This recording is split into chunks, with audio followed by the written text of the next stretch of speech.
Hey, hey, hey, hey, hey, hey, hey, hey, hey, hey, hey, hey, hey.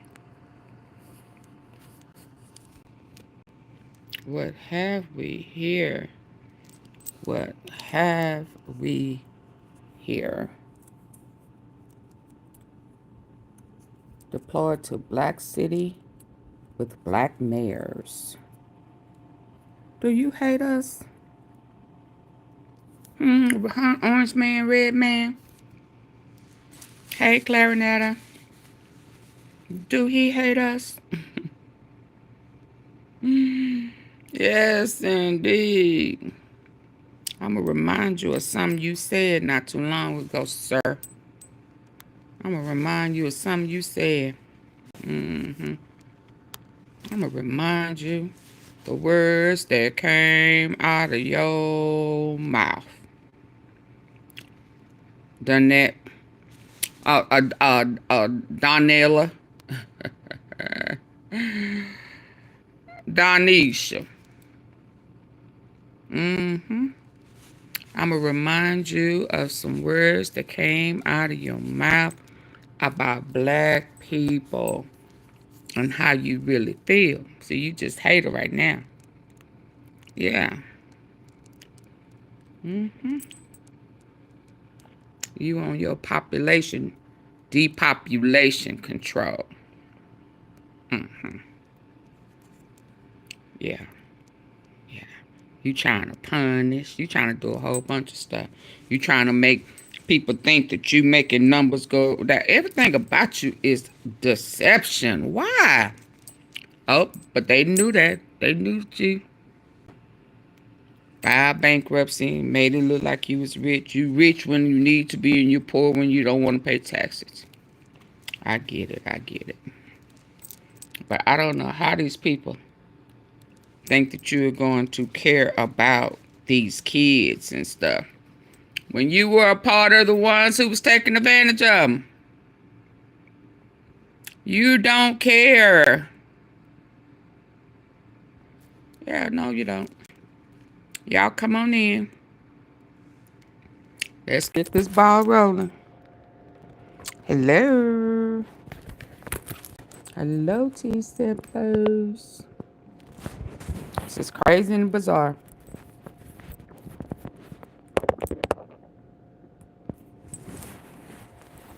Crazy and bizarre.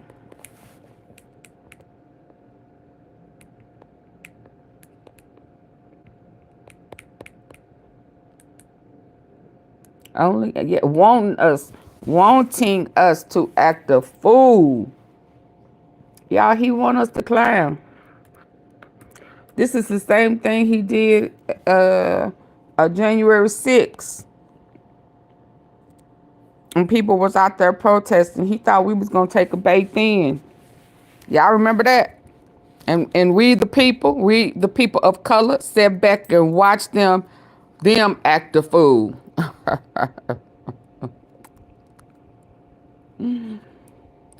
Yeah, he thought we was gonna cut up. We said, that ain't our fight. Show him not. That's what he waiting on, y'all. He want us to act a fool so they can take us out.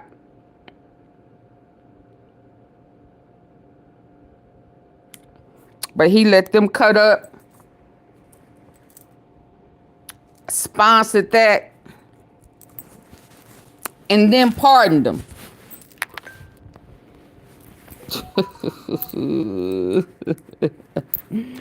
My mama used to say, they make the rules and they break them. She ain't never lied.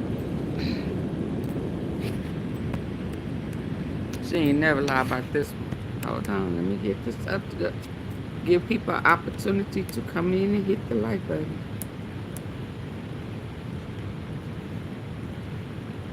He want them people in D.C. to act a fool. He want the first people that the National Guards have to take out to be of color. That's why they went into the hood, messing with folks, stirring up stuff, giving them a reason. He's saying that you can put your knee on their neck.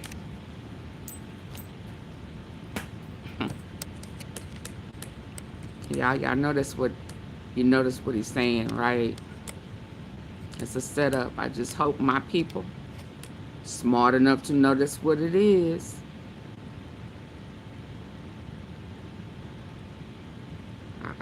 I hope we paying attention.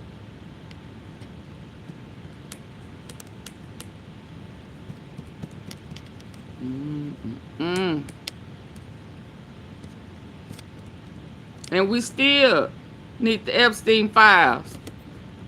That ain't going nowhere. We still need the files. And oh yeah. Oh wait. Oh yeah. I heard they. Yeah. Let's play this real quick before we get off into him being in the hood with folk. Hold on. Let me see where it's at. They want Alex Acosta. Get him. Get him. He need to come out and talk since you gave Epstein that sweet deal. Yeah. Tell us who gave you permission. Tell us how he's intelligence. Where is that at? Here it go. Y'all ready? This morning, a new development in the Jeffrey. Y'all ready? Come on, come in, hitting the like button. Please come in, hitting the like button.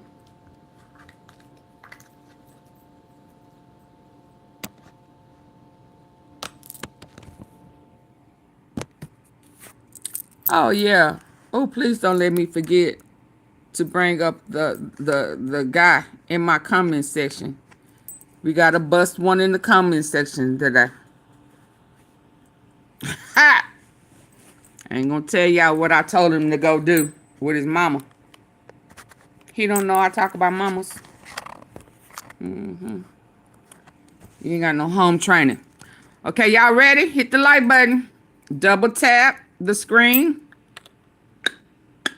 I hit those three buttons, those three little dots up at the top. Right hand corner. Let's go. This morning, a new development in the Jeffrey Epstein case. A Florida House Republican telling the Palm Beach Post a key figure in the case, Alex Acosta, could be called to testify on Capitol Hill. Acosta was the U.S. attorney in South Florida who oversaw the agreement back in 2008 that allowed Epstein to avoid federal charges. Epstein served only 13 months in state prison for charges concerning his sexual involvement with underage girls. A Justice Department review later found Acosta exercised, quote, poor judgment in striking that deal. Joining us now, CNN senior legal analyst and former federal... Surely not. Surely not. When they keep bringing up that Biden dropped the ball, although old girl was prosecuted up under Biden and Epstein was prosecuted up under Trump, the dump. Hey, Mark. How's it going? Yeah. So surely not. Yeah. Epstein was prosecuted up under Trump after he put them feds, put the laws on him. Yeah. Because he threatened to expose him not having enough money to purchase that investment property. So he was embezzling. Yeah. So he turned around and told on Epstein. So Acosta, you know, they always want to bring up Biden dropped the ball. He didn't say nothing about it. No, he prosecuted the last person that he thought was involved until Trump opened his big ass mouth to let us know, oh no, I'm in there, and Bill Clinton in there, and a whole bunch of folk up in there ain't been touched. Oh, did I say me? I mean, I didn't mean me. I mean, you know, yeah. No, not me. Them. Democrats. Yeah. I'm all over there. Oh, Lord. Let me backtrack that. Yeah. So why are the same people who say Biden dropped the ball, why they're not saying Trump guy The guy right there with the, I don't even know if that's receding hairline. I don't know what that is. Oh, it's that clown cut for the clowns. Okay. Yeah. What about Acosta? Why no one is saying anything about Acosta? Acosta dropped the ball at Trump's request. Do I need to say that again? Acosta, Alexander, Alex, to you, he dropped the ball. He dropped the ball on you. Yeah, He dropped the ball at Trump's request.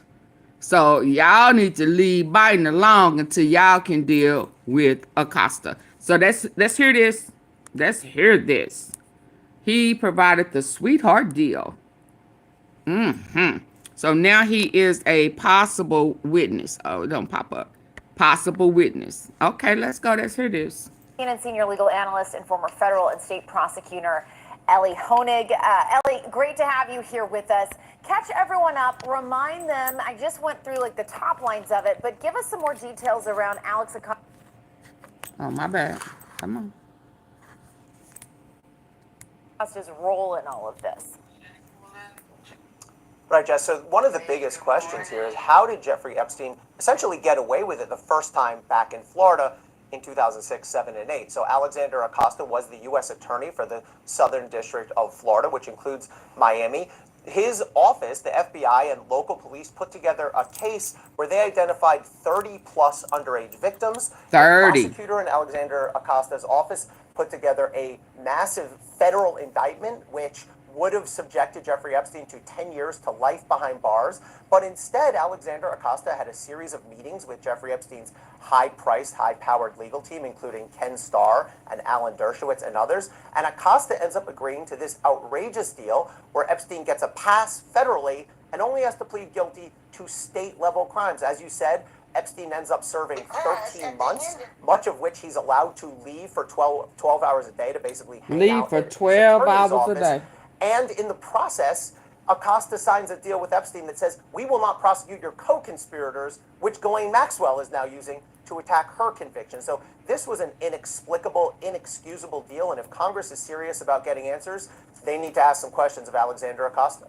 So that leads me to my second question, which is when you look at the current subpoena list from that committee, She's not on there. what does that tell you that he's not currently on it? Yeah, if you look at the people who have been subpoenaed, there's about a dozen former attorneys general, former President Bill Clinton, Hillary Clinton, directors of the FBI.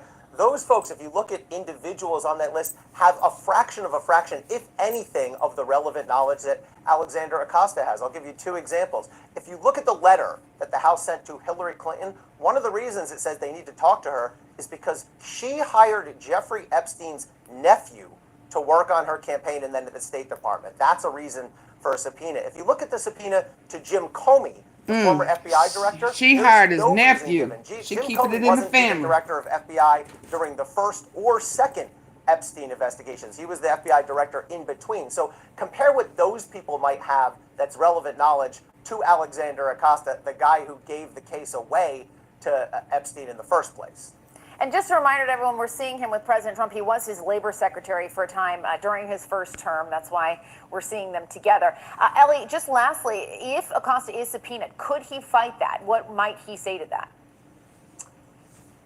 Sure, anyone can try to fight a subpoena. They can argue they don't have any relevant testimony, but I don't really see a way out for him. I mean, there's not any type of privilege that he could invoke. There's no executive privilege. I don't think he'd have a Fifth Amendment privilege. I don't think he did anything criminal. So he could try to negotiate for a more limited subpoena, but the fact of the matter is, if Congress wants to get Alexander Acosta's testimony, they almost certainly can. It's just a question of whether they have the political will to issue him a subpoena and then to enforce it.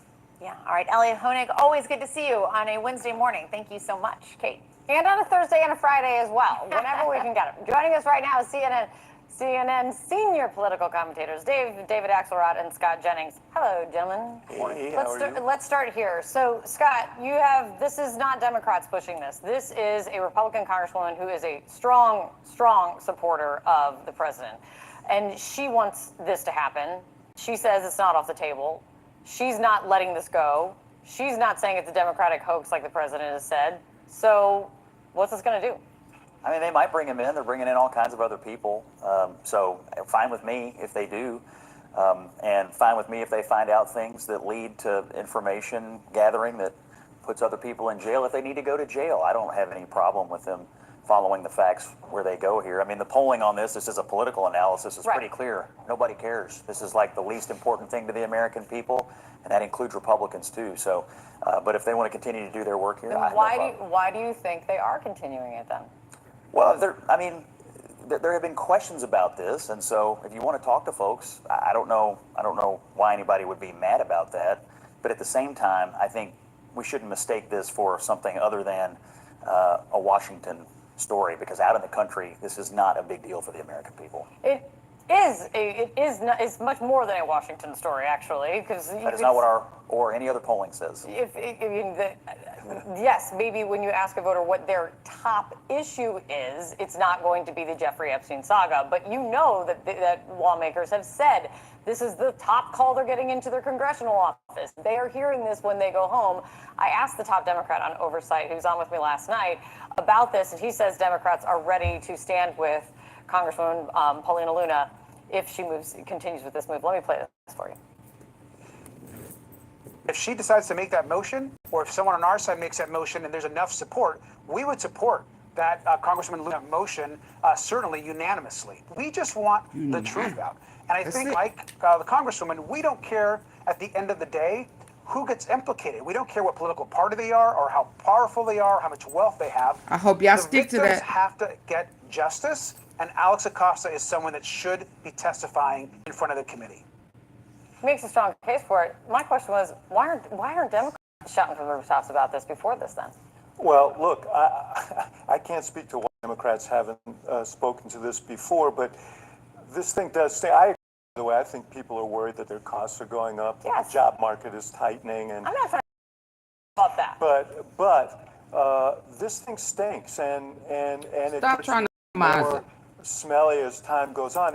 We're not worried about a Acosta, DC who knows, as Ellie described, so much about the genesis of all of this, is not called.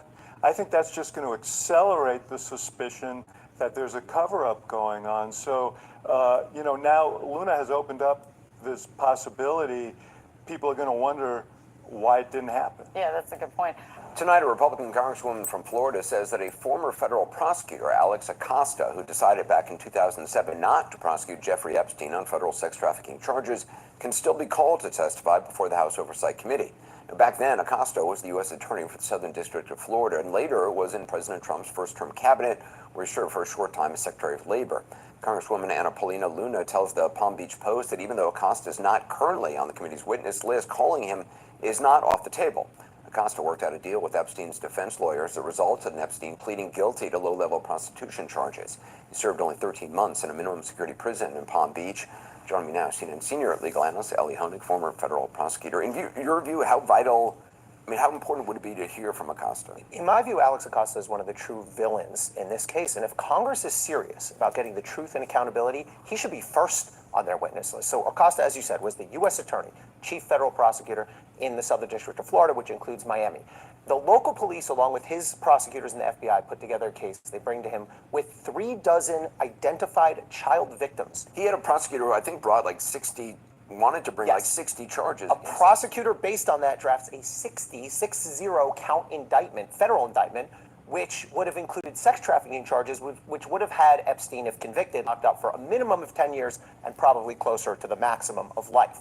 With all of that evidence, Acosta decides to give Jeffrey Epstein a non-prosecution agreement, meaning you don't have to plead to anything federal, you just have to plead to these minor state charges. As you said, Epstein ends up doing 13 months. During that time, just like Diddy, the minor prostitution charges. Get out of. he he's spending 12 hours a day on work release, scare quotes. Well, he here, don't have that. At his attorney's office, something called the I'm talking about Florida the Science conviction Foundation, part. which, by the way, did not advance any science and was disbanded as soon as his sentence was done. It's an injustice. And did Acosta ever face any consequences or any? Barely. There was an OPR, there was an ethics review by DOJ done years later that said, well, he should have handled things better. Barely. It's a softball report. But another thing that Acosta has to answer for, Acosta decides to give Jeffrey Epstein a non-prosecution agreement, meaning you don't have to plead to anything federal, you just have to plead to these minor state charges. As you said, Epstein ends up doing 13 months. During that time, he's spending 12 hours a day on work release, scare quotes here, because he's at his attorney's office, something called the Florida Science Foundation, which, by the way, did not advance any science and was disbanded as soon as his sentence was done. It's an injustice. And did Acosta ever face any consequences or any? Barely. There was an OPR, there was an ethics review by DOJ done years later that said, well, he should have handled things better. It's a softball report. But another thing that Acosta has to answer for, he mistreated victims. That report by OPR, by the Justice Department, found that Acosta in his office affirmatively misled. They lied to them. victims. Yeah, because they saying we're not going for. We're saying we're this case is we're still working on this case when in fact they'd already. They were pursuing the deal. Exactly right. The ink was already dry Just on lie. this sweetheart deal that they had given Epstein, and Acosta's office reaches Just out lie. to these child victims and says, things are still pending, please be patient. I mean, Lie to the In minors. fact, they'd already they were pursuing the Negotiation. yeah, because they saying we're not going for. We're saying we're this case is we're still working on this case when in fact they'd already Made a they deal. were pursuing the Justice Department found that Acosta in his office affirmatively misled. They lied to them. victims. Yeah, because they saying we're not going for. We're saying we're this case is we're still working on this case when in fact they'd already they were pursuing the deal. Exactly right. The ink was already dry on this sweetheart deal that they had given Epstein, and Acosta's office reaches out to these child victims and says, things are still pending, please be patient. I mean, and later that report found that that was affirmatively misleading. One other detail about that deal that Epstein got, part of that deal that's truly outrageous is Acosta said, not only are you, Jeffrey Epstein, going to get this passed, we also promise that your co-conspirators will never be prosecuted. And guess what's happening with that now? That is the hook that Ghislaine Maxwell is using to challenge her conviction. Yes, he had more co-conspirators other than Ghislaine Maxwell. She was just his matter. You know, she was his partner in crime. Yeah. It was a whole team, including Trump. Let's be clear.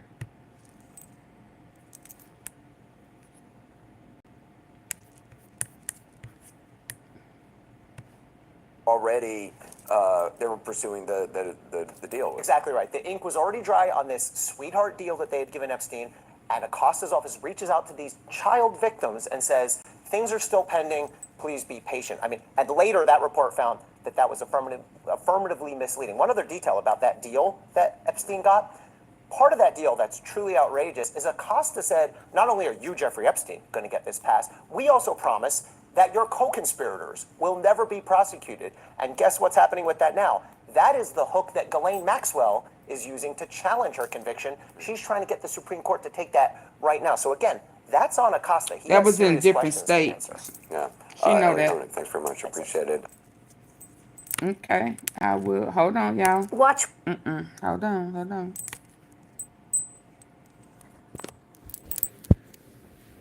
Hold my mule. Let's get to the next one. Can y'all please hit the like button? Cover up. Oh, absolutely. A cover up. Absolutely.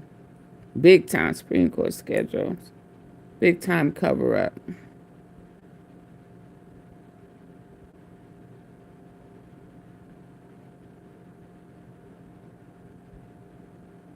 Big time cover up.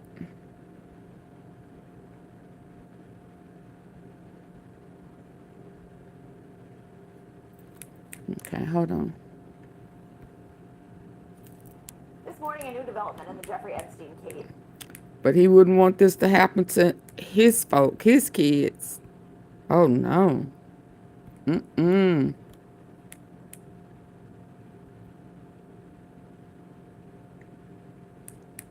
Hold on, y'all.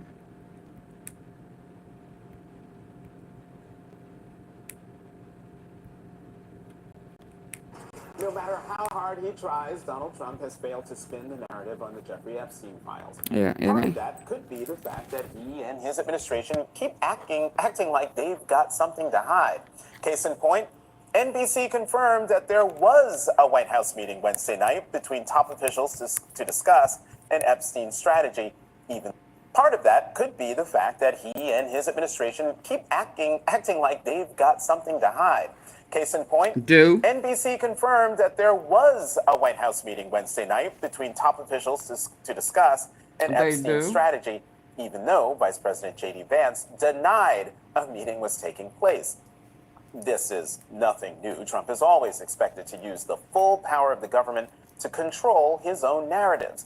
Even in his first term, in the midst of the Russia election interference scandal, he asked, quote, "Where is my Roy Cohn?" Roy Cohn, of course, was Trump's former personal lawyer and fixer in the 70s and 80s.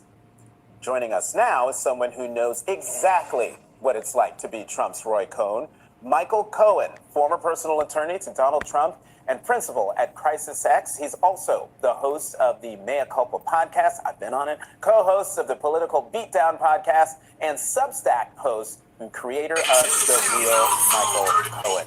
Michael Cohen, thank you for coming to the weekend. So, explain something. Why do you think Vice President Vance lied about an Epstein meeting taking place when we all saw it was taking place at the White House? Because they can. And something that I want to say here on your show, Americans knowingly elected a king. And this king intends to use the devil. Americans knowingly elected White House. Because they can. And something that I want to say here on your show, Americans knowingly elected a king. And this king intends to use the full power of the executive branch, the legislative branch, as well as the judiciary, to go against political opponents. He doesn't care whether or not you say, oh, well, they're hiding something. He doesn't care. As the king sets the rules, and he sets how the game is going to be played. And that's what Donald Trump is doing right now. Yeah, you know, Roy Cohn helped to create the playbook that Donald Trump has used for years, but you helped to modernize it, right? Like you did some of the yes, yeah, right? And so I guess what's next? And when you look at how Donald Trump has used the playbook that was kind of created for like real estate on the country, how do you think about your part of that and how that's worked out? Well, look at exactly what Donald has done. Everybody keeps saying, oh, you know, look at the courts, they're holding strong for the American people, for our democracy. No, they're not. In fact, Donald Trump is yet again winning. Just take a look, whether it's the Supreme Court's presidential immunity, all the way now to the lower courts. He has the lower courts capitulating. He has the appellate courts capitulating. And if they somehow manage to defy him, he has the Supreme Court that overturns both. And so he has the game rigged. It's only going to be the game what? It'll be the American voter that will, is the appellate courts capitulating, and if they somehow manage to defy him, he is the Supreme Court that overturns both. And so he has the game rigged. It's only going to be Americans. It'll be the American voter that will have to turn around and put an end to this. Otherwise, as I say all the time, you know, America's democracy is going to look very, very different after 2026. You know, Michael, I'm just curious, of all the things President Trump has been accused of doing, has been found guilty of doing, none of those things stuck. During the campaign, to your point, Americans knowingly elected a king. But this Epstein situation has broken through in ways that the 4 indictments didn't break through. 34 guilty, the convictions. He's a convicted felon. That didn't stop him from becoming president of the United States, and yet he is catching hell from his base on Epstein. Why? Why do you think that is? Well, because it's so nefarious, it's so disgusting, and for whatever reason, Republicans actually ran on this entire Democratic cabal of child sex traffickers, of rapists, and they want the answers. All Donald Trump is going to need to do is release the files unredacted. And here's my prediction on that too. So far, as you know, I've made plenty of predictions, and I'm going to make another one here. Number one, I don't believe that Donald Trump was on Epstein's island. Yeah, that's why you went to commercial. No, why? He said it more than 5-6 times, and he says it very openly. Now, Donald Trump says many things openly. Yeah, I was going to say this is different. He doesn't always flirt with the truth. That's true, but I know Trump, and I know that he's saying it for a purpose. Now, is he in the file? Absolutely. Why? He's in the Black Book. He took free flights with Epstein down to Palm Beach. If he turns around and says that he was never on the island, rest assured, he's going to use that as the basis for why this whole thing, again, is a witch hunt against him. He'll take the grain of salt and he'll make it into the entire, you know. Right, absolve himself. Yeah. Right. If you were still advising Donald Trump in this moment, what would you? Well, I can tell you one thing, if I was, there would be no democracy left, because I see exactly what he's doing. I don't think those that are around him are actually as qualified as he thinks that they are. But what do you mean there wouldn't be democracy left? Because he has managed to take total control over the legislative body. Look at the way that they have bent the knee to him. The judiciary, no different. So when you are the executive and you have now full power, what's to stop him? And the answer is nothing. And it's not going to be Epstein that did it, because ultimately somebody will get thrown under the bus. Look at what he's doing right now, for example, with Tish James. Look at what he's doing with somebody Adam will, Schiff. we know that, right? Somebody will be thrown up under the bus. And the answer is nothing. And it's not going to be Epstein that did it, because ultimately somebody will get thrown under the bus. Look at what he's doing right now, for example, with Tish James. Look at what he's doing with Adam Schiff. And I'm going to make another bold prediction here on a lot of predictions at 8 o'clock in the morning. There's a lot of here. Take these notes, because mark my words, politically, they're both doomed. All right? I'm telling you right off the bat, this is a political suicide for both Tish James and Adam Schiff. More of a political homicide. Well, yeah, but how are they going to be? How are they politically doomed if Senator Schiff comes from a blue state? Attorney General Tish James is here in a blue state. They are elected by the people. How are they doomed politically? It'll be gerrymander. It will end up being somehow. They will end up being held by races. Yes, but they will also be held accountable. Mark my words, they will be held accountable for the crimes that they are now looking at. That's Ed Martin who's looking at him. And I know so many people are going to say, oh my God, Michael Cohen is like bending the knee to Trump. No, what I'm doing is I'm actually telling you the reality. We could talk to each other all day long and we can say, oh, I have 1 million followers, you have 1 million followers. It's the same 1 million followers. 77 million Americans ended up voting for Trump. Mark my words, Ed Martin, the Department of Justice, Pam Bondi, they will figure out exactly how to go after Adam Schiff, how to go after Tish James for these mortgage violations, and they alleged mortgage violations. Alleged, correct. And they will be held accountable. That's my next prediction here on your show. And I know that I'm right, because if there is a signing of a box which is wrong, and trust me, I know, I went to prison. One of my charges was on my HELOC. I sent a bunch of them to prison. They held me accountable for a HELOC violation. Theirs is much worse. And rest assured, allegedly, right. So let's go one step even further here. When you have the courts on your side as well, what chance do you have of success? It's why I turn around and I say, doomed. Yeah. Michael Cohen with lots of predictions this morning. Thanks for coming on. Okay, what's next? How was that, y'all? He know firsthand. He went to jail for him. Hold on. Like Giuliani. Shit. Oh, this Kane. Thank you, Kane Life. Y'all know I can't see.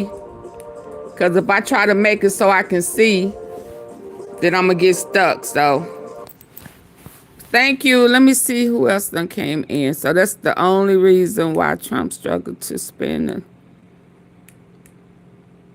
Hold on.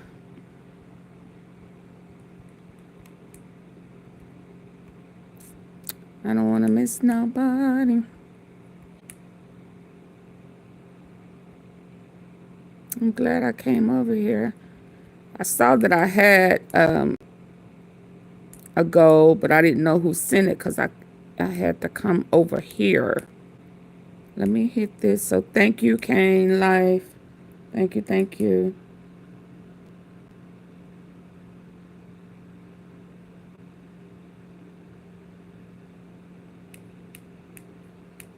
Okay, let's go. And the ones of you guys that's in the bushes, I need for y'all to please double tap your screen.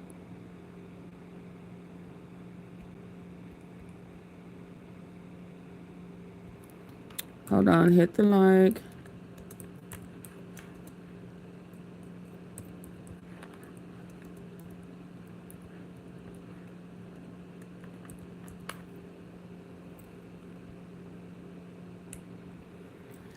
And if you are on your laptop or computer, let me show you where to go.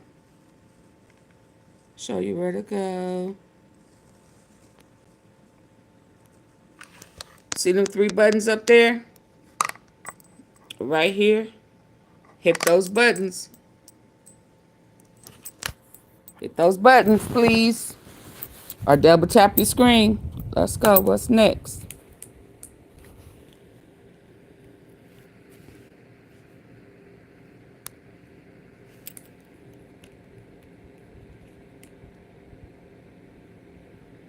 Oh, Lord.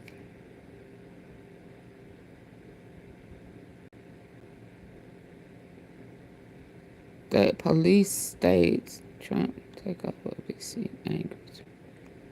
Yeah, I know it is. Face him. Man, you better leave Putin alone.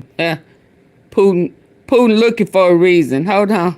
Putin is looking for a reason. You think he your partner. You think he your friend.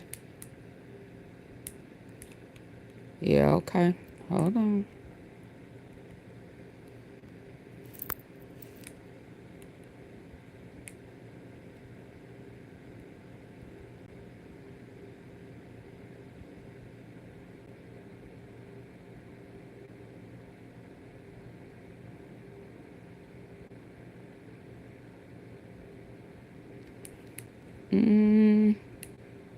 See what this one is. And the questions that are... Everyone is talking about this new gift idea. My wife surprised me with this, and now I'm hooked with... Night. A senior Army official tells NBC that the first troops began deploying with local police last night. Their focus, security and crowd management, not making arrests or performing direct law enforcement.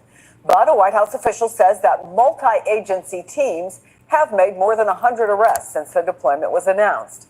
And as the Washington Post notes, the arrival of the National Guard brings with it uncertainty over command of the D.C. police. I want to bring in a member of the D.C. Metropolitan Police Department, Officer Daniel Hodges, who was on duty during the January 6th assault on the Capitol when he was violently beaten by the mob. I want to thank you for being on the program. A non-black mob. Hodges, do you know who's in charge of law enforcement in the nation's capital right now? How do things feel out there? Thanks for having me, Chris.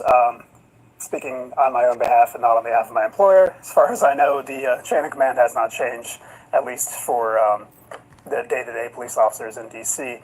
The emergency federalization doesn't make a lot of sense to me because deploying these National Guard troops to D.C., I served as a Virginia National Guard member for 6 years, and I can tell you that this is not what they're trained to do. Soldiers are trained to fight and win wars. We're not in a war out here in D.C. It's you know, there's crime out here, but it's not a war-torn hellscape like Trump has said. It's the troops are not trained to do law enforcement. This is not their lane. This is not what they're supposed to be doing. Right. So what could be realistically expected of them? Because as I said, the White House put out this statement and they said multi-agency teams. I think, for example, if you want to talk about managing crowds, yes, certainly for big events, there are crowds in Washington, D.C. I don't know, having lived there for 3 years on a day-to-day basis, that we see huge crowds of people necessarily around Washington. What do you make of a kind of partnership? Can it be useful? Yeah, I'm not aware of any enormous events that warrant the deployment of hundreds of National Guard units for crowd control. With regards to federal partners, we could always use more hands, but I don't think this is really their specialization either. So many of these federal officers are investigators. They're supposed to be behind a desk, working that way, but they're not. You're going to see them standing around in Chinatown or on the mall or walking around Georgetown. They're not going east of the river. They're not doing what really needs to be done around here for help. So it could be helpful, but I don't think it's going to be. I wonder what and maybe you've had these conversations with your fellow officers, your partner. What did you think when you heard the president? He suggested this before when he describes D.C. as being crime-ridden, a hellscape. Do you feel it's a personal attack on you and your fellow officers? No, I don't think it's a personal attack on the police when he says that. Like, there is crime in D.C. I'm not going to pretend there isn't, but it's not exactly Mogadishu out here. It's very.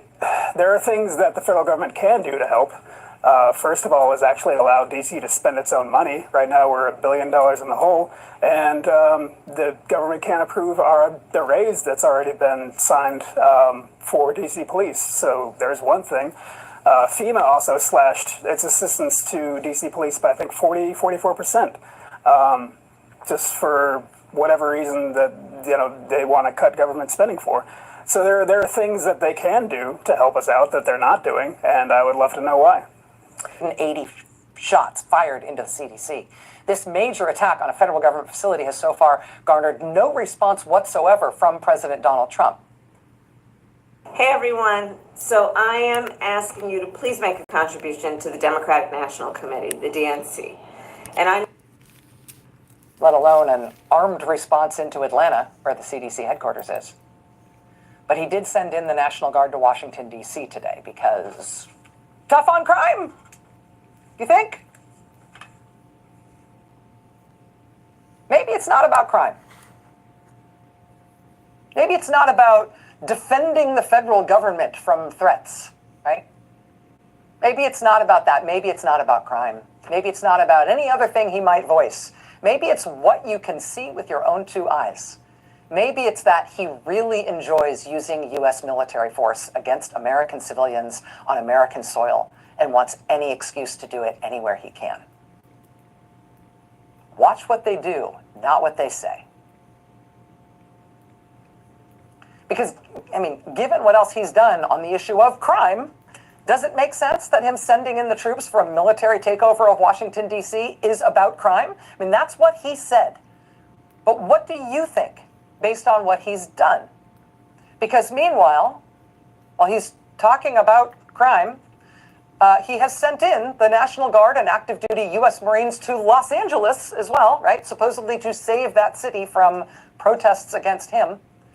That deployment was so inexplicable and so palpably disconnected from its purported justifications that the LA Times reported on a spike in calls to the GI rights hotline, with military personnel telling that hotline they didn't want to be deployed to point guns at citizens. Military personnel telling that hotline they, quote, didn't want to be on the side of being armed occupiers in their own country. The New York Times reported the troops recoiling from Trump's use of them in Los Angeles. In more pungent terms, quote, at least one company commander and one battalion commander who objected to the mission were reassigned to work unrelated to the mobilization. Some troops became so disgruntled that there were several reports of soldiers defecating in Humvees and in the showers at the Southern California base where the troops are stationed, prompting tightened bathroom security. Tightened bathroom security. They got sick. Despite that going to military war triumph in their own country. in Los Angeles. Who they signed up to We've protect. now got Trump using military bases now all over the country to hold massive new immigrant prison camps, which he is planning on military bases at Fort Bliss in Texas and Camp Atterbury in Indiana and Joint Base McGuire-Dix Lakehurst in New Jersey. Trump has also expanded huge swaths of Texas, New Mexico, and Arizona into what he's calling, quote, military zones, in which he's legally expanded the boundaries of local military bases into huge hundreds of miles long territories, where he's now given U.S. active duty troops the instruction and authority to stop and search and arrest Americans on domestic U.S. soil. Watch what they do, not what they say. He wants U.S. military force deployed on U.S. soil, facing inward, as a show of force to the American people about what he is for the military to knock off, to be a part of their depopulation plan.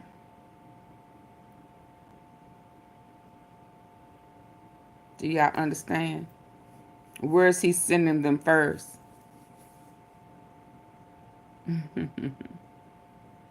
Other than LA. And now he's talking about what, 5, 6 more places? Yeah. Government can do to you. People in DC are already protesting against it. This was just saying inward as a soil. Watch what they do, not what they say. He wants U.S. military force deployed on U.S. soil, facing inward, as a show of force to the American people about what he and the government can do to you. People in D.C. are already protesting against it. This was just today. Just as people in Los Angeles protested against it when Trump tried it there as well. This weekend, people protested in Los Angeles against ongoing immigration raids and arrests there. Those protests have not stopped in Los Angeles. Somebody needs to go get without the Barron National Guard and the Marines there to try to scare everyone into what's her not name? Protesting. People What's protested her name? In Columbus, Ohio this weekend as well. Hands along What's High that Street, woman name that was a stripper? Protest in Columbus, Ohio, where protesters lined the streets Melania, for 8 her mom and solid daddy. miles, protesting against what Trump is doing. This woman in Florida is 104 years old. She has been protesting every week, every Thursday with her neighbors and friends. Her sign in this picture says, it says here, girls just want to have fun. Ding for scientific research. She's 104. She'll be 105 years old this week. And she is protesting against the Trump administration 1 out of her every 7 days. What are you doing with your life, you spring chicken? Wow. When Donald Trump sent troops to Los Angeles this summer on the absurd pretext that some kind of war was on, Los Angeles Mayor Karen Bass and other LA officials didn't just protest against it and try to stop it. They also warned the country that, yeah, he's doing this to us first, but it's going to be you next. They were clear-eyed about that. They were right. And we, clearly, are now in the part of the attempted authoritarian takeover where our authoritarian leader just starts trying to turn our own military to face us, the people of this country. And the questions that are equally important in response to that right now are, number one, what will the troops do about that? And number two, what will we do? While also pushing back and telling district residents that she understands their frustrations at the way that 700,000 people who live in D.C. don't really get a say in how this is being handled. She is in a politically difficult position, though, as she's also trying to make sure that a big stadium deal goes through to get the NFL team back into the District of Columbia, something that the president could probably make much more difficult if he so chose. So the mayor trying to walk a real tightrope here politically and for her voters, the district residents, over these next 30 days. Okay, I think we have some sound with Washington, D.C. Circuit Court is Told no sound. Thank you, Garrett. Let me bring in the secretary here with us. Thank you so much, Secretary Napolitano, for being here. So local officials often work hand in hand, we know, with the federal government, D.C. more than any state, but this is provoking strong reaction in the capital region. Take a listen to Maryland Governor Wes Moore last night. This is a deeply expensive game that the president is using, where he's using taxpayer dollars, millions of them, to try to put on this demonstration of force that frankly just makes him look weak. How do you see this takeover? Well, I think the question is this just performative theater, or is it real? Is it a real strategic plan to reduce crime in the D.C. area? Now, we know the stats. We know that violent crime in the D.C. area is at a 30-year low. So let's start with that. But, crime then is not about a statistic. It's about victims and real crimes being committed. And so every mayor across the country wants to bring that crime rate down as close to zero as possible. But that requires a strategy. It requires targeting specific high crime areas. Ward 7 and 8 in D.C., I think, are the two most high crime areas. They're not. Move is failing, much like it did in California, and much like his military parade did. All it did was rouse people out of a slumber. Again, we got to remember this. Back when he first came to power, there wasn't protests like there was the first Trump presidency. When he came to power initially, the second time, things were quiet because it wasn't exactly clear how bad it was going to be. People were tired and demoralized. And then when he started doing things like this, it woke people up. It was the cuts to the programs Americans need and love, and how they saw their neighbors losing their jobs, they saw their neighbors being brutalized. Yes, all of that, certainly. But the politicized use of police force and of military force against citizens was something that woke people up. And you're seeing it. You're seeing it not just in D.C., not just in California, where it was directly done, but in other parts of the country. Donald messed up big time. And what's critical is we've talked about this, he's also lost the support to a degree of officers. Officers that don't want to be pitted against citizens, and officers that, frankly, are being put in positions that they weren't trained for. You're taking dedicated expert investigators who are not beat cops. You're taking them off multi-million dollar criminal investigations into international crimes and corporate crimes and the worst monsters of crime.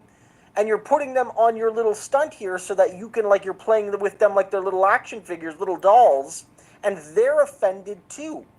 No one likes this, Donald. George Conway is a conservative attorney and prominent Trump critic, as well as the president of the Society for the Rule of Law.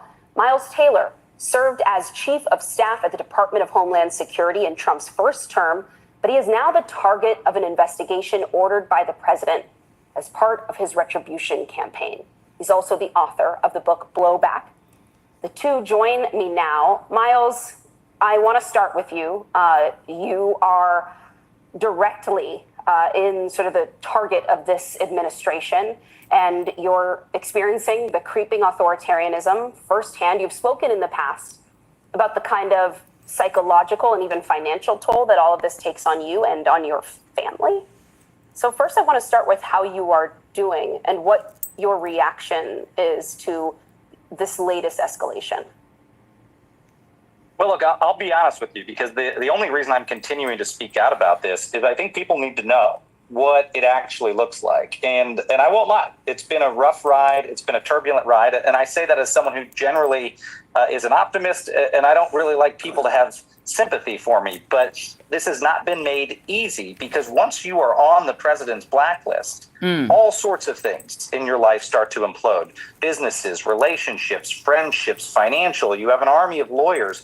But this isn't just happening to me anymore. It's not just happening to my colleague Chris Krebs, who was sanctioned on the same day in April. The president's revenge campaign, as many of us predicted, as George predicted for many years, has gone nationwide, and it's affecting almost every single institution of our society. He mad at black people What's happening in Washington, D.C. is part and parcel of that campaign. And let me be clear. I mean, I was this man's chief of staff at the Department of Homeland Security, and I will tell you, this is not about public safety. This is political theater with rifles. And it's not just going to be limited to the capital city. I mean, Donald Trump has already signaled he intends to go to major U.S. cities. He's not leaving. Takeover. You cannot call this anything other than authoritarianism if this is the way he carries it out. George, because of what we just heard Miles describe there, the way in which your life is just utterly and forever changed if you end up in this man's crosshairs, do you think that's why we don't see more principled people, principled conservatives speaking out about what's happening to our country right now? Oh, I definitely think that it's one reason. I mean, what we have here isn't traditional conservatism. It isn't traditional republicanism. It is authoritarianism, but I think a better word for it as I think about it, one that more people can understand is gangsterism, thuggism. We don't have Ronald Reagan anymore. We have Tony Soprano. He's holding people up, threatening them, bullying them, doing things that are beyond his legal power to do. And that scares people. It makes people pay protection money. We see Harvard possibly knuckling under. More people can understand is gangsterism, thuggism. We don't have Ronald Reagan anymore. We have Tony Soprano. He's holding people up, threatening them, bullying them. Did he just call him? Did he just made up a word, y'all? Thuggism. Oh, I definitely think that it's one reason. I mean, what we have here isn't traditional conservatism. It isn't traditional republicanism. It is authoritarianism, but I think a better word for it as I think about it, one that more people can understand is gangsterism, thuggism. We don't have Ronald Reagan anymore. We have Tony Soprano. He's holding people up, threatening them, bullying them, doing things that are beyond his legal power to do. Thuggism, that scares people. It makes people pay protection money. We see Harvard possibly knuckling under to pay $500 million. We see these chip makers who are essentially saying, okay, take money from us. And we see the intimidation of people who have had the courage, like Miles, to speak out and criticize the president. And there is no limit to how low he will go and what he will do to intimidate and to threaten and to assert power over things. I mean, the only way you kind of get around it is he focuses on something else for a little while, and then maybe you can be left alone for a bit. And that's the problem here is people are doing this, are fighting back or not fighting back because they're behaving like they're in silos. The only way this stops is if people all get together, people of different stripes, people who are in industry, people who are in politics, people who are in universities get together and say, enough. None of us are going to give in to this. And that's how this ends. Are we not seeing that coalition, though, Miles, in part because we see what it seems the president himself sees? He said earlier today, basically, he knows he has this rubber stamp from Congress. He doesn't like people calling him or painting him as a dictator, but he also knows, I can turn to Congress and just have them extend this occupation for me and do exactly whatever my bidding is. So if other people see that there's really no check on this president, where do we end up? Screaming. Supplies are low. Deliveries are late. You can scream all day. Screaming. Or you can try the Webster. Well, that's right. I mean, then his campaign succeeds, and Donald Trump consolidates power in the United States, doesn't ever look the same. And he not going nowhere. Again, at least for a generation. And I think George hit the nail on the head, is it has to start somewhere. And I'll give you an analogy. If someone's getting attacked on a train, and everyone's just watching, and everyone's the bystander. We've seen this news story before. The only way that stops, the only way the person gets saved is one person has to step forward. And then that makes it easier for the second person and the third person and the fourth person. We are seeing the bystander phenomenon play out across industries, educational institutions, businesses, law firms, all over the place. In my little tiny slice of the world, the only reason my wife and I are out here being vocal, it's the last damn thing we want to do right now. We had started to build a business, we had a baby, we wanted to lead a private life. But it was clear if they started to come target individuals with these orders, people would just start capitulating because it's scary as hell. And that a handful of us would need to say, no, we're not going to lay down. In fact, I'm committed every single day until the end of this administration to keep speaking out because we can't let them silence First Amendment protected speech in this country. Now, I'm just one person. What I'm much more worried about is what George pointed to, is these industries, these whole sectors where we need to see people speaking out. We need to see a Harvard not decide to capitulate. We need to see a Harvard decide to fight. We need to see more of the law firms deciding to fight. And I was just talking to a Harvard professor a couple of days ago. I was down in the South and she was traveling doing some research. And she said, you know what? The faculty, the students, the alumni, we want to fight. The administration of Harvard wants to settle. All right. And I think that leaders of organizations underestimate how willing their people are to stand up against this. They don't want to be muzzled. They don't want to capitulate. And some of the law firms found that out belatedly. So I'm hopeful that some of those folks who do decide to lead the charge in these places will lead to a domino effect of courage. George, can you give us a sense of where this may be going? When we're talking about DC, I mean, the president has not been shy about the fact he kind of wants to export this to other cities, but other cities are not like our capital. He doesn't have the same sort of levers of power over them. What route do you think this administration is about to take? And is there anything people can do to prepare in those cities now to fight this legally? Well, I think litigation is one point. I mean, I think that, there's litigation still going on. A trial has been going on this week about what the administration did in California with the California National Guard. That is not settled yet.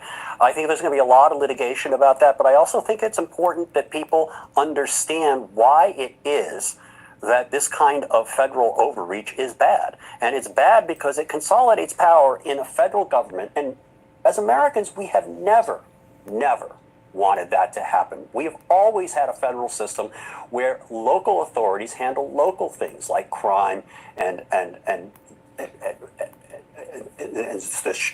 safety on the streets, public safety. And for the federal government to get involved in that stuff is just it's just a prescription for potential abuse because they can do it all over the country and there are no checks. So that's why we have to really draw the line here and fight back. George Conway and Miles Taylor, thank you both so much for joining me tonight. We appreciate that. Hold on, y'all. I need for y'all to get the likes up. I need for y'all to get the likes up.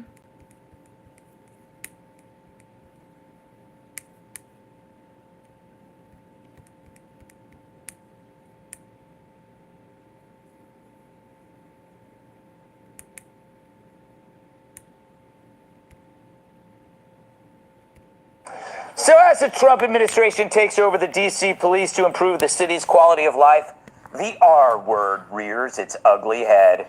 You guessed it, racist. He has always felt that American cities, especially those with large black populations like Washington, D.C., are crime. The R word. Improve the city's quality of life. The R word rears its ugly head. You guessed it, racist. He has always felt that American cities, especially those with large black populations like Washington, D.C., are crime-ridden and run by incompetent leadership. I think it's very notable that each and every one of the cities called out by the president has a black mayor. The Project 2025 is Jim Crow 2.0.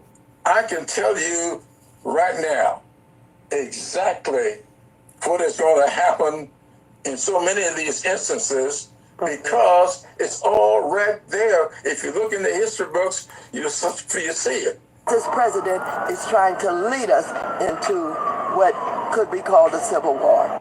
Sorry, the only civil war I'm seeing is between those two meerkats wrestling on your head. Oh, wow. But racist is the Swiss Army knife of Democrat talking points. It slices, dices, and it fits any debate. When in doubt, you pull it out. Now, never mind that violent crime always affects people of color more, but this is acceptable, especially to those comfortable white reporters. After all, it's black and lower income residents who are far more worried about crime than white higher income folks. So it's no wonder the liberal answer to fighting crime is song.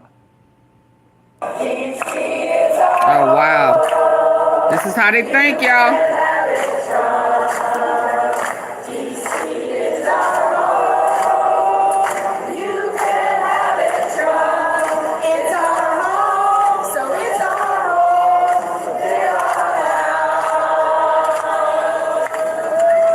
Ironically, while they were singing, their homes were robbed by 14-year-olds. Meanwhile, a Washington Post source says D.C. is safe, but wants to stay anonymous over personal safety concerns. That's how you know crime is bad, when the people reporting on it want to join the witness protection program. Oh, so he got Then in jokes walks for Trump. real. The Dems accuse him of being simplistic, when he really just sees problems simply. Our borders... He's a criminal, sir. Little white man. Yeah, you. He's a criminal. He's a thug. He's a thief. He's a pedo. Did you forget that in your jokes? Huh? Are you his partner in crime? Yeah. Are you protecting the predator? I was waiting on a joke about it. You didn't have one? Okay, so you're okay with him being a criminal and want the military to police criminals. Where they do that at?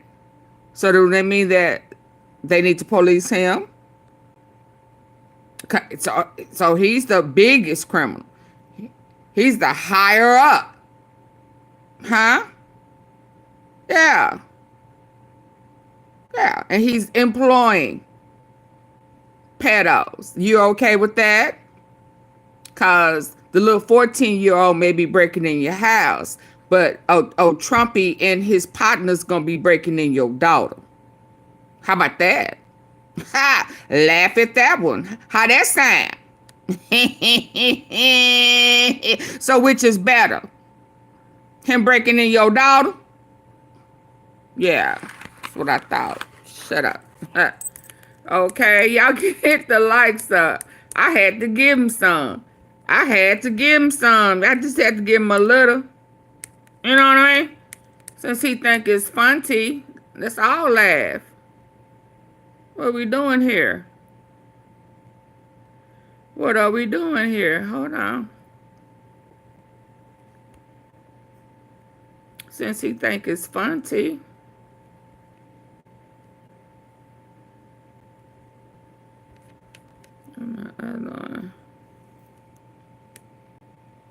Not that. Oh, I don't even want to talk about finessing his mama. Look at these stats. Since we talk about stats and ratings, hold on. Stats and ratings. How about this one? Look at this baby here. Let's look at this baby here. Let's look at this record.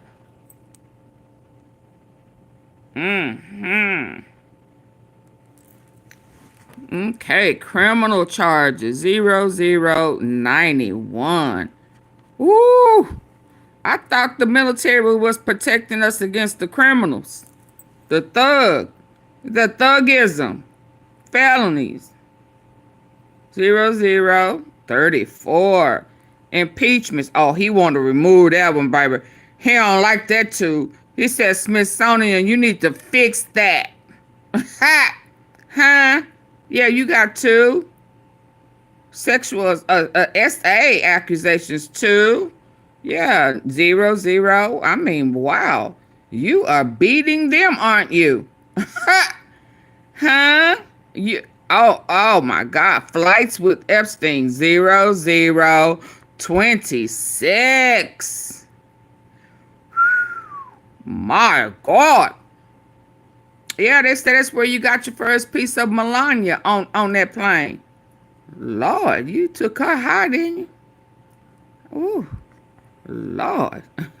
Uh-huh. Uh-huh.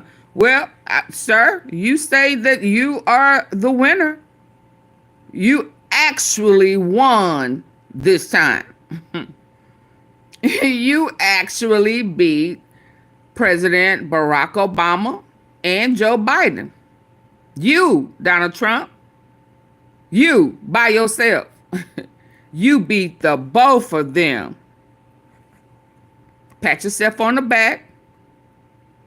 Yeah. You want a Pulitzer Prize of being the nastiest, funkiest, most thug out president. Yeah, I just want you to know. You officially won this one. You are the predator. PP, predator president. Let's go. Yeah, that one was for your homeboy too. Allegedly, right? Let's go. Hold on.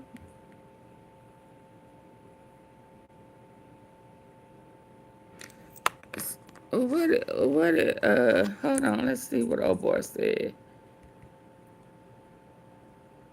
Oh no. Hold on, y'all.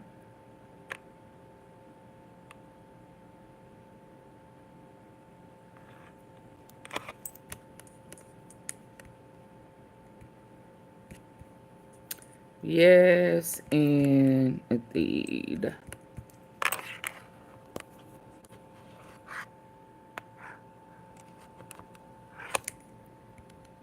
I hope I'm not buffing. Am I buffing, y'all?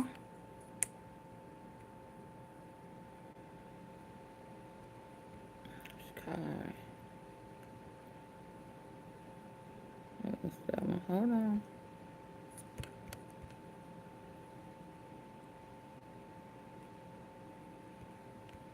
Where's the other one I had?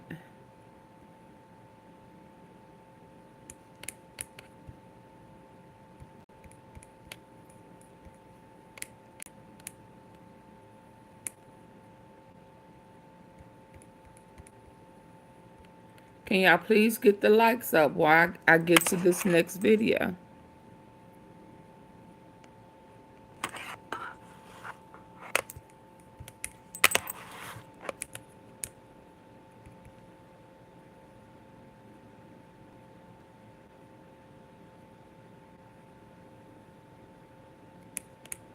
Did I get this one?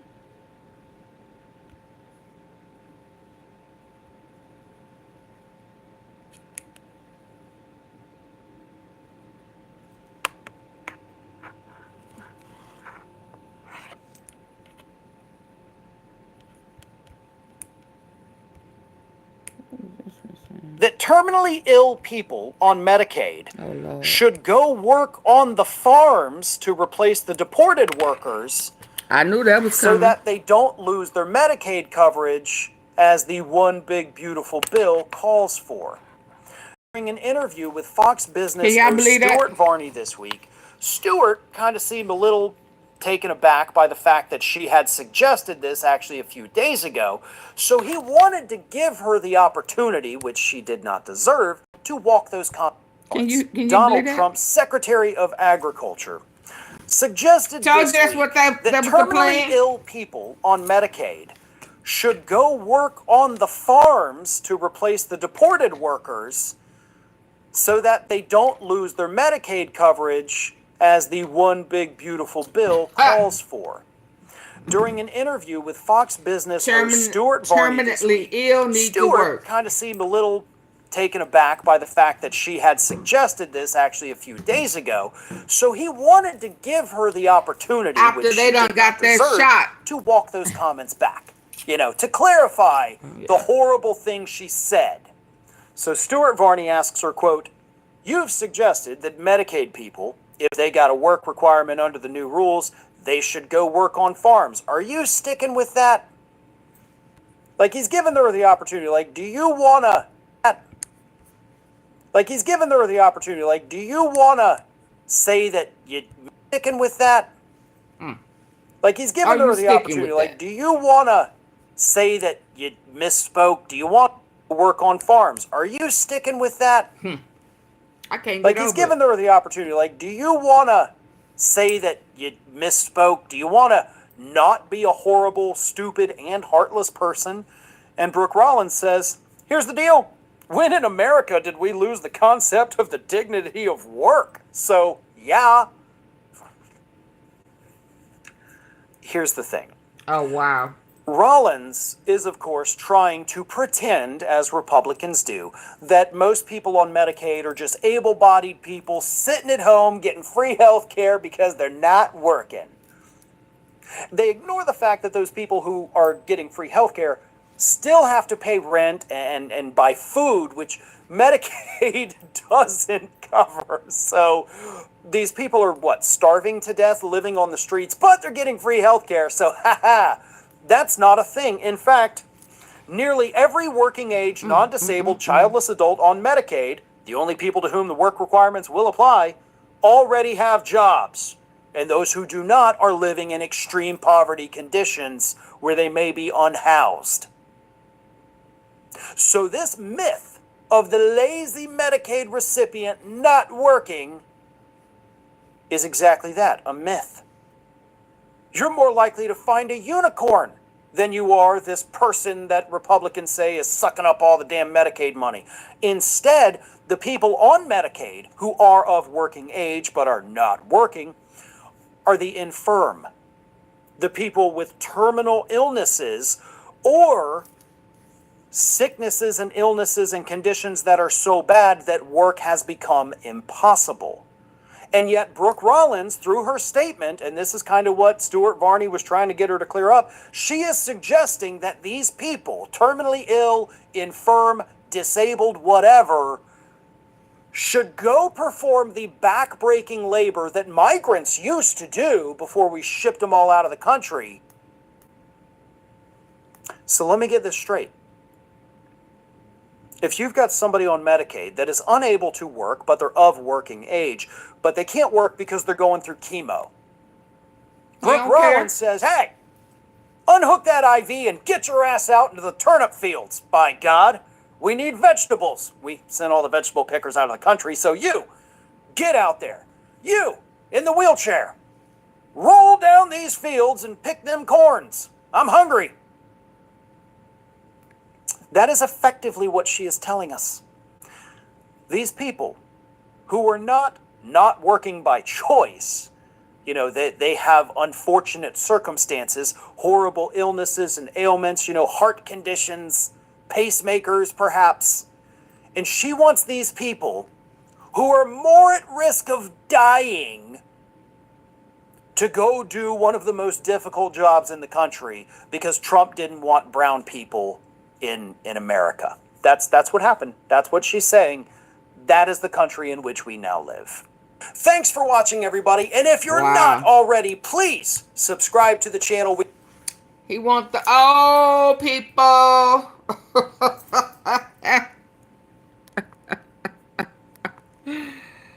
Oh my God, what is wrong with these people? Oh God.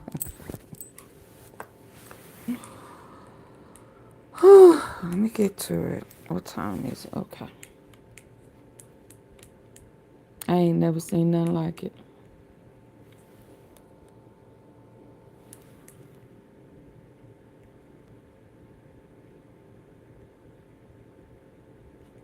Never in my life.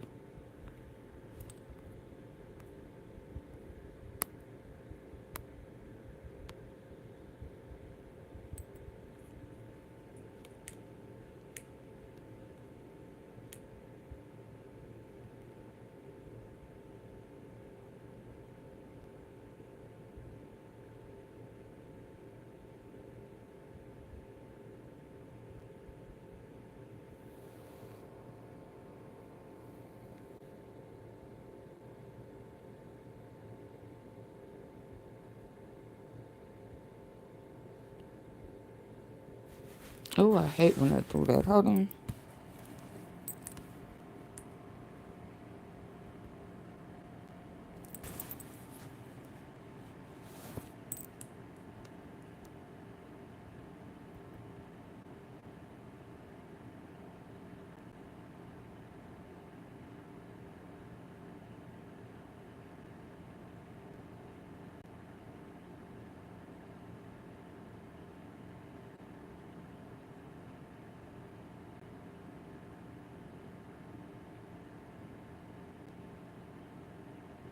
it's going down too far.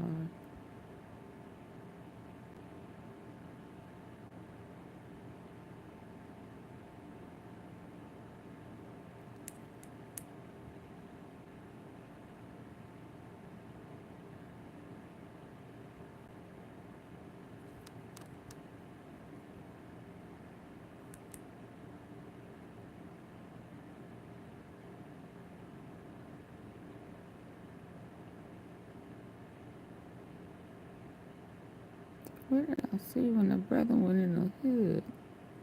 Hold on.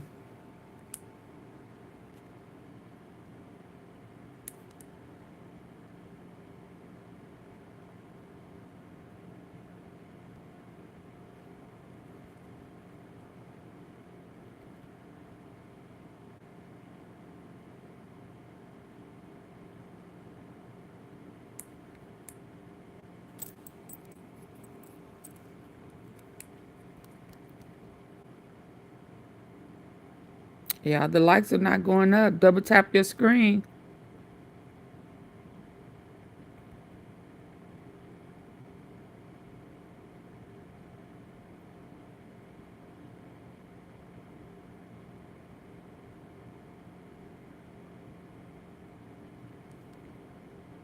Let's see. No, where did it go?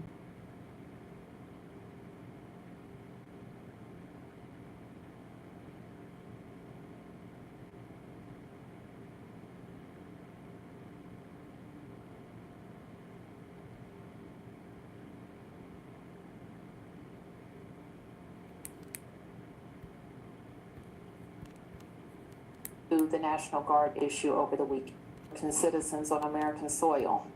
That was Washington, D.C. Mayor Muriel Bowser with a powerful response, striking back after Donald Trump's disastrous press conference earlier this morning, where Donald Trump announced the federal government would be taking over the Metropolitan Police Department and also sending in the National Guard and potentially other military.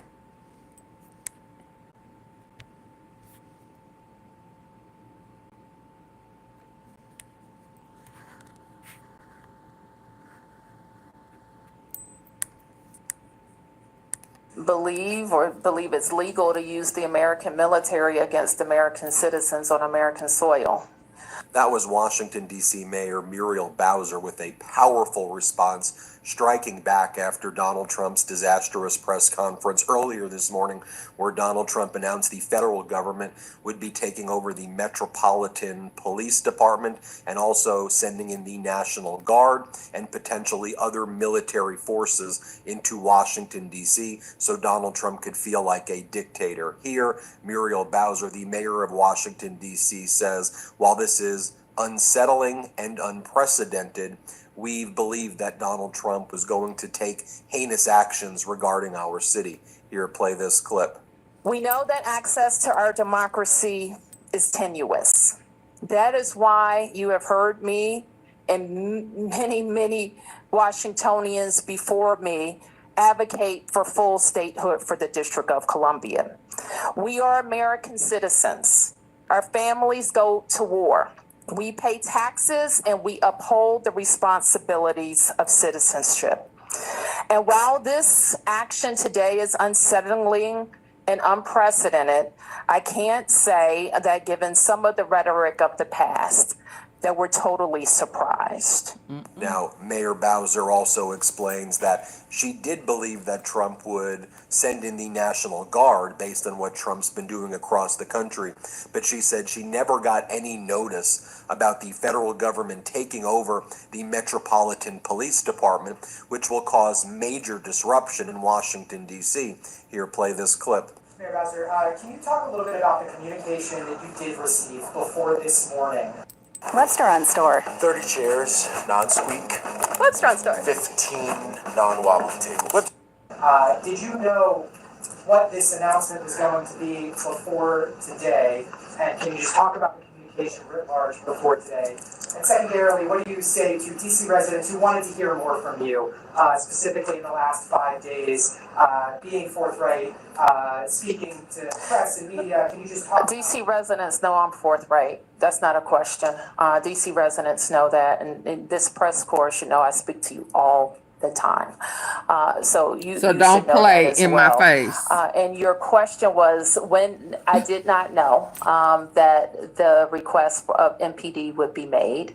I believed that they would announce that they were going to call up the National Guard. I had one brief phone call related to the National Guard issue over the weekend. And I think as we look at this press conference, it's also important to note that crime is significantly down in Washington, D.C. It really began under former President Biden, and we saw crime decreasing significantly. Also, it should be noted that even Donald Trump's former interim United States Attorney Ed Martin back in April or so said that Donald Trump was responsible for causing crime in D.C. to drop 25%. It's actually former President Biden's policies that I think started that, but it should be clear that even Trump's own person said crime was down 25%, which undercuts Donald Trump's pretextual reason for militarizing Washington. That's why he wants D.C. Mayor Bowser then talks about how what was missing from Donald Trump's press conference, in addition to logic and common sense and the truth, is that the prosecutors and judges in Washington, D.C. are not local. They're appointed by the federal government anyway. Here, listen to what she says. Play this clip. I think what was missing from the press conference a little bit earlier, however, is what people also don't know about the district. Our prosecutors are not local, okay? They don't get elected by anybody here. They don't report to any of us. They are appointed by the president. We've also had a period of time where some of the very good police arrests that have been made were not prosecuted by the U.S. Attorney's Office. So the prosecution is a federal element. Judges are appointed by the President of the United States as well. And so those are not local judges. They don't report to any of us. So that is a part of the federal system. So anytime we talk about crime in the district, it is part local and part federal that can make changes. And here, Mayor Bowser says, I think I speak for all Americans right here when I say that the military of the United States should not be turned against American citizens on American soil. Let's play it. Can I ask, the president threatened to use not just the National Guard, but the military, to bring the United States military, federal troops into the District of Columbia if needed. Can you respond to that threat? I mean, we're in uncharted waters already. Yeah, a lot of people are seeing this as the first step in an assault on home rule, which the president has threatened. He's been making these threats since last year, and now he's carrying through with them. There's no reason to believe he won't go further. What do you say to the president about his threats to bring the military, not just the National Guard, but the military? We don't, I think I speak for all Americans. We don't believe it's legal to use the American military against American citizens on American soil. I'm not a lawyer, and but I think that's a fairly widely held fact. And so, but we've seen them move, I think, the active military into California. So it's a question. We've seen active military on the borders of DC some years ago, and we don't believe that our military should be used against American citizens. Yes. And then Mayor Bowser was also, she also says it was a little bit curious that Donald Trump was talking about no cash bail as a situation. She goes, I've never really even heard someone bring this up because we've had that since the mid-1990s. So not really sure where Trump's been all those years, but no cash bail has been something in D.C. since the 90s. By the way, Donald Trump got off on no cash bail on multiple occasions based on the crimes Trump committed. Here, play this clip. Okay, I'll take a few more. Yep. Along with those laws that Sam was just talking about earlier today, we also threw a focus on DC's bail system, being a cashless bail system. Was that part of your discussion? It's the first time I ever heard that come up in a situation with DC. DC has had a no cash, whatever you call it, cashless bail, I think since the mid-90s. So that's not anything new to our system. We do, and you know that I was very, very focused in the last 2 years on having the council pass laws that would allow judges to hold violent offenders, those accused of a violent offense, pre-trial. And I believe that provision has led to our very substantial decrease in shootings and homicides. Yep. Then Mayor Bowser says, look, but here's what I'm going to have to do right now because Trump is making a mess of everything. She goes, I'm going to now have to work every day to make sure this isn't a complete disaster because he's taking over the local police department here in Washington, D.C. for his dictator fantasies while we're actually doing a good job reducing crime in D.C. Here, play this clip. Can you reflect on this moment today? Do you feel that you're at risk of losing control of the city? Are you worried this is going to be a complete disaster?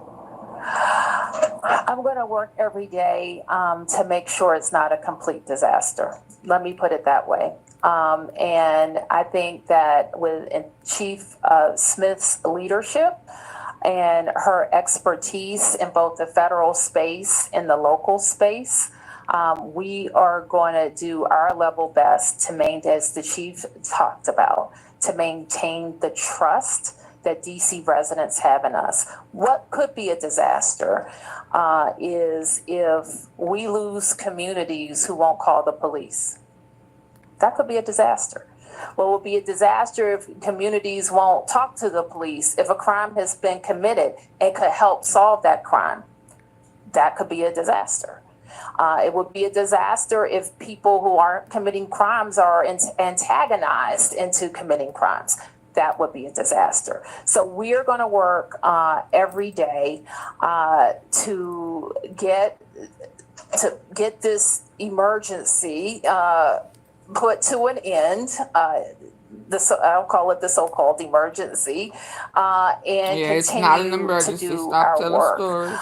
And at the same time, make sure that if these are not an like emergency, law it's an enforcement emergency officers in his who are head. they're leaving their homes, their towns, maybe doing double shifts.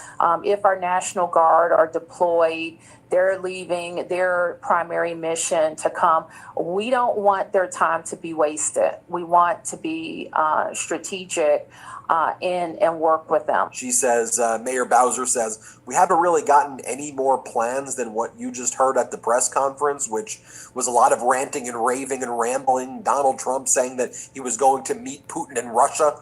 Trump saying that Alaska is Russia all of the time. Here, play this clip. Oh, wow. Oh. About removing homeless encampments and dealing with people in the district who are experiencing homelessness. Can you talk about what preparations that you're making, your administration is making to facilitate this and put this, have you had any of those conversations with the White House, what that's going to look like and where these people would go if they would be FD12? We really haven't gotten any more detail about the plans, about the words that he said. It wasn't referenced in the executive order that came down. So we're going to work. And I believe he had a previous executive order that also identified Attorney General Bondi as a point of contact as it relates to homelessness and such. So we'll follow up with her. Okay, last two questions. And here Mayor Bowser says, look, we're going to be very, very clear to the city as well that we're not going to be okay with people going around in masks here in Washington, D.C., disappearing people from the streets. Here, play this clip. Disappearing people. Possible other law enforcement agencies on the ground there will be confusion about who's in charge, who these officers answer to, and how people should respond if approached by any of those officers. Well, we should note, and we have been advised, and we will continue to make this clear that this is needed in our city, that all law enforcement be identifiable by a uniform, a badge, a jacket, so that people know that they are law enforcement. And the chief, in her coordination with the kind of the command on the federal side, will make clear kind of how the protocols for response. And if there's any additional information we need to get out to the public, we will. Now, earlier when Donald Trump held that disastrous press conference, even Kash Patel, Trump's FBI director, was saying that murder rates and crime is down. Did you not get the talking points today, Kash Patel? Did you not get the dictator talking points? Here, play this clip. Our children, and the murder rates are plummeting. We are now able to report that the murder rate is on track to be the lowest in U.S. history, in modern recorded U.S. history, thanks to this team behind me and President Trump's priorities. Oh my God. Then lots of rambling by Donald Trump saying that if you're competent, it's easy. It's impossible. I'm very confident. I'm a very competent person. Competent people don't go around saying they're competent people. Here, play this clip. And that oh my God. So there's multiple officers shot in Virginia. I actually Hold on, think it's easy. You know, if you're competent, it's easy. If you're incompetent, it's impossible. Multiple officers. But I'm very competent. Yeah. And then Donald Trump. Trump's. In your own head, sir. In your own head. How many?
Okay, let me get there. Hold on, y'all. 9 officers. I think they said 9. Let's see.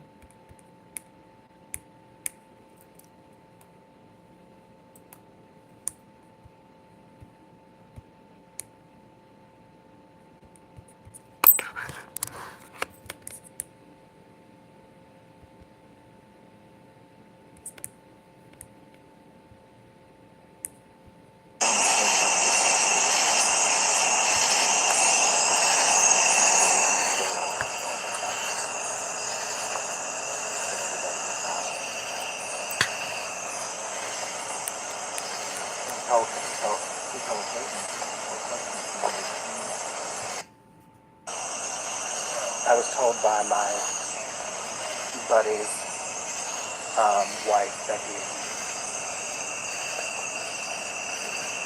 How do you get live? That right there. Oh, okay. For the satellite or whatever? Yes, that's run by satellite. Oh, God, that's right. Holy shiz.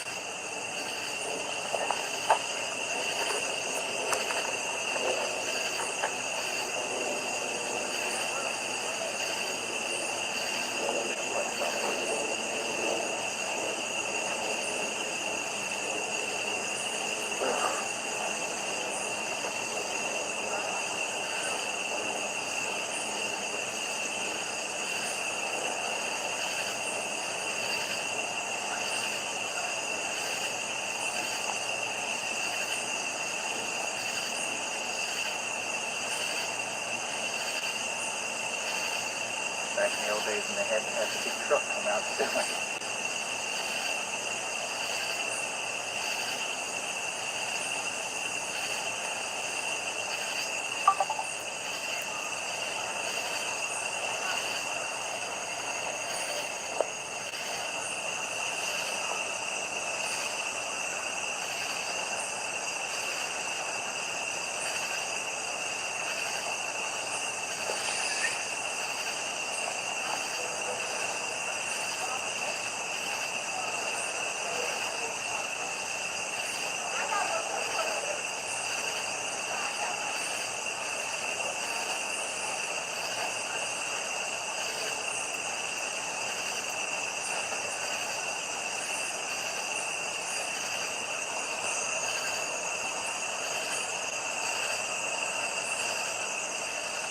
Says multiple officers shot. I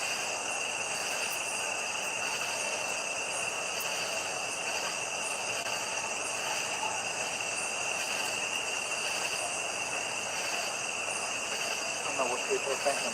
They will get away. That's the thing I don't get about this. I went to 3 in 5 days. 2 in Lynchburg, 1 in Campbell County. And it lasted for 2.5 to 3 hours. They shot in chemical agent, multiple rounds might I have. And I call them waves because it was like 10 a wave and 12, and then they go in, the guy comes out, and then they all storm inside, and I'm like, they're going to get you. Yeah. Like, unless you just think you are this sneaky, they're going to get you. Also, I don't know how you can be sneaky with Amherst County, Bedford County, Lynchburg, Campbell County. Buchanan was even here. Buchanan is here, yes. Danville was here, yes. Like, there's no escape here. Although I can't give much credit to Danville because an inmate of theirs did just escape to jail, and is probably just walked out. Yeah. Although I don't know, he's a crazy man. He just stole wire from a Lowe's, so it's not like we're talking like a high-level criminal. But well, I mean, that world's gone crazy. You got the guy that did that to Lee Volker. Oh my gosh. I went down there that day, and that was awful. I could not believe. They've raised, I think it's $150,000. Yes, they have. But I mean, I burned my finger the other day, and I know how bad that was. I can just imagine 60% of your body. 63%, second to third degree burns. I can't. You know it had to be his face. Oh, 100%, because he was just doused in it. I mean, he was just doused in gasoline. And then we were told he ran outside, and then that's when Shotzi lit him up. And thankfully, a paralegal across the street saw it all happen, sees the guy run off. He gets a blanket out of his car and runs over and does whatever he can to try and put out what he could. But it was just. And then ladies can get stuck to the traffic stop. Watch, you really don't get away. Yeah. Now the story will come out of that at some point. Yes, but I'm not buying into the what some people, like the Facebook stalker people, publish, like that he was cheating on his wife and children with this guy's ex-wife. I'm not buying that. Well, I've heard that. I heard he was having an affair with the man. Then I heard that they were swingers group. I'm like, it's gonna come out. A 3-part Providence Falls special event. I will always love you in this life and the next. No. I personally believe, from what I've been told and what I've heard, is the couples of friends. So right. They well, their pictures were together on Facebook. Yes, we used those pictures, and then she and him were getting a divorce, and it was finalized July 14th. And then she worked for the Danville Museum, and that's how he knew each other. And then it was something about him liking pictures of hers without him in them. And that's what I heard ignited the whole thing. And I don't mean ignited there inappropriately. No pun intended. But is that the sheriff again?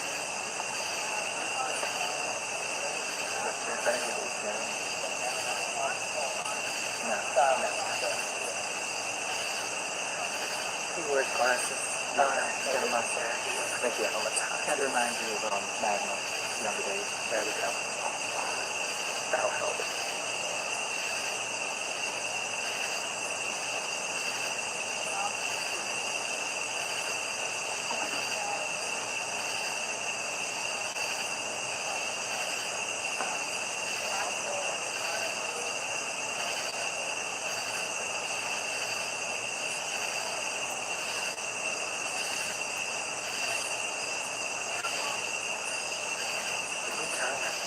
Jesus. Like some of us are trying to work.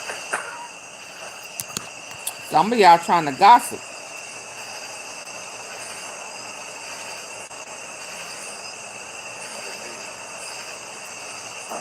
They're not giving no type of update. Yeah, I think so.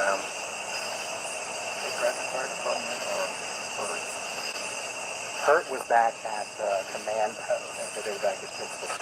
Yeah, that is threatening. I see the NA again.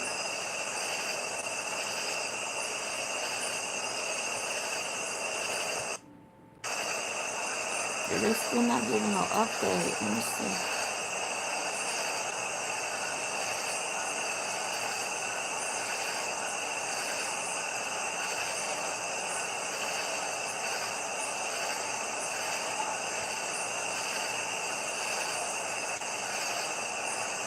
I don't know what people are thinking. Bank will get away. That's the thing I don't get about their case. I went to 3 in 5 days. 2 in Lynchburg, 1 in Campbelltown. And it lasted for 2.5 to 3 hours. They shot in chemical agent, multiple rounds I had. So they're not giving an update. Because it was like 10 away, then 12, and then they go in, the guy comes out, and then they all storm inside, and I'm like, they're going to get you. Yeah. Like, unless you just think you are this sneaky, they're going to get you.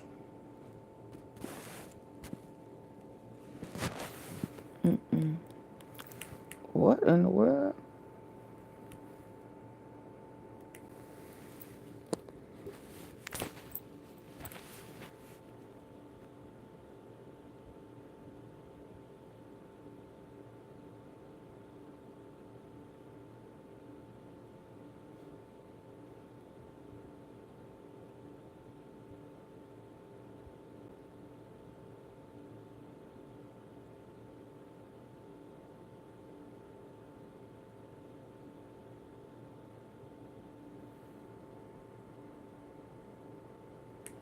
Ooh. This week, the Trump family's crypto firm announced a $1.5 billion digital coin deal, another investment in a venture that's already raked in millions for President Trump and his family. But crypto is just one of many ways the first family is making cutting money. Medicaid, Medicare, food stamps, and $1.5 billion digital coin deal, another investment in a venture that's already raked in millions for President Trump and his family. But crypto is just one of many ways the first family is making money. There are merch sales, a meme coin, social media platform, of course, real estate projects in the Middle East. It's a dizzying number of deals that leave a huge question. Quote, the number. How much is President Trump pocketing off the presidency? That is the title of the piece you see there in The New Yorker, where staff writer David Kirkpatrick tried to answer Anybody that want question. to guess? And David joins me now. Thank you so much for being here. Did you get an answer to your question? What is the number? I came up with the best answer I could at press time, and it was $3.4 billion. Astonishingly, it's probably gone up since then. Okay, so let's break down that eye-popping number. More than $3 billion with a B, crypto. That's where you identify most of the profits. How much have the president and his family made in crypto, and how? Well, what's most remarkable is the number of transactions, the number of deals, the number of ways that the family has sought to make money. And I should tell you, when I set out, my method here was first, look at some stream of income and decide, one, is it coming from the presidency? Does it depend on the presidency? And two, how much have they made out of it? So in that category, Truth Social and the company that holds it, Trump Media and Technology Group, is definitely depending on the presidency. In the last month, the biggest chunk of what I'm calling their money from crypto has come through Trump Media and Technology Group. It has a stock that is basically a kind of financial indicator of the mood about the president. It's a meme stock, in other words. Stock trades only on how people feel about the president. But they've taken that meme stock and they've swapped it for cash and Bitcoin. So they have $3.1 billion of cash and Bitcoin on the books. The president holds 42% of that company. His share of that is more than $1 billion. So that's a $1 billion bump in his net worth just in the last couple months. Eric and Donald Trump Jr. responded to your reporting about all of this. They were on Fox this morning. I want to play what they said and get your response. Brian, it's infuriating. We had nowhere to go. Capital One stripped 300 bank accounts from me, 300 in the middle of the night. We didn't have a damn choice. Trump was the only guy that was actually a businessman before that. Are we supposed to stop running our businesses? Are we supposed to stop doing anything? He's not involved in these things. We are running those businesses as we have. How many accounts? David? Well, those are points that the family's made before. On the first part, in a kind of a garbled way, what Eric Trump's saying there is that they got into crypto because they feel they were blackballed by the big banks. What he's leaving out is the banks that stopped doing business with the family did so after the attack on the Capitol of January 6th. And other banks did step in. The other point that Don Jr. is making, which is that they're a business family, they should be able to stay in business. When I went through their income streams, I set aside all the money that's their old business, the hotels, things like the hotel, all the deals that grew out of their old business. Okay, fine. A lot of people might say they should have divested from that, but fine. But I'm only talking about ways that they're trying to monetize the presidency, ways that in one way or the other, they're trying to cash in specifically on the fact that Donald Trump is in the Oval Office. Nobody's done that before, and that's what's so exceptional here. That is such an important distinction. I'm glad that you differentiated between the fact that, as Don Jr. said, he was a businessman. Of course he was. And the businesses he had before he ran for office and what they have done since. Speaking of that, there are a lot of big real estate deals that you wrote about. There are smaller ventures as well, private merch sales. In fact, you point out in your piece, you can buy a $40 MAGA hat here on his official campaign site, which that money goes to the campaign, or you can buy it via the Trump Organization for $55. That money does not go to the campaign. I don't think I realized that you can buy it on Trump or, as part of his business, the clearly political merch. Yeah, I was really dumbstruck when I realized that on his financial disclosure forms, disclosing his personal income, he's including sales of what look like campaign merchandise, the kinds of things that were I a Trump supporter, I would buy thinking I was supporting the MAGA cause and its candidates. But it's actually going into his own pocket. That's, I'm pretty sure, unprecedented. What readers are going to want to know after they read the article is, all these payments, is any of them an effort to buy influence, a kind of quid pro quo? And those things are very, very hard to prove. But for me, the takeaway is that given the astonishing rate at which they're making this money, given the obvious zeal to make more money, it does make the question more pressing. If you're making a payment to them, do you have reason to believe that they're going to give you something in return? David Kirkpatrick, just fascinating reporting. Thank you so much for being here and sharing it with us. The White House responded to David's reporting with this from the press secretary, Caroline Leavitt. She told the New York, quote, "The claims that this president has profited from his time in office are absolutely absurd.